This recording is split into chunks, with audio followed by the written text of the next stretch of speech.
você vai chegar aqui e você achar ele aí. Que lindo. É que eu não aguento, você não aguenta abaixar pra cortar a unha. Então sempre eu penso uma pessoa assim pra cortar. Que lindo. Você salvou seu número na memória?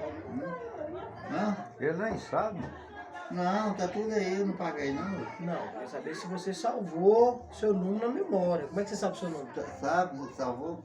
Quem salvou? O dia mesmo que eu fui botar o.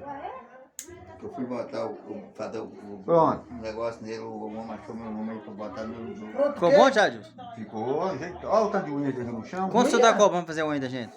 É 15 reais. 15 reais? Tá caro, Jadilson, tá não? Tá não? Isso é unha ou você caça Tá jacaré? Olha doido. lá! Que é caro de jacaré? Você caça jacaré, Quem que amor? tirou daí? Deixa eu ver. Hã? Mas menino, Caraca, velho! Isso é chifre, mano? é caça jacaré. Puta que pariu! É por isso que é caro de jeito, é? Unha que eu não aguento baixar. Por isso que é caro de jeito, coxa? É por causa disso. É Dá caro. trabalho, né?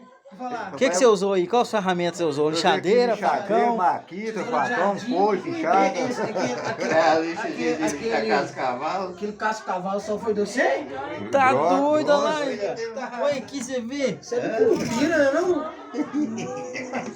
Você tá doido. É o chifre do boi Zé Bu. Já ouviu falar no chifre do boi Zé Bu? Esse aí é o chifre do boi Queen. É. Chifre do boi Queen.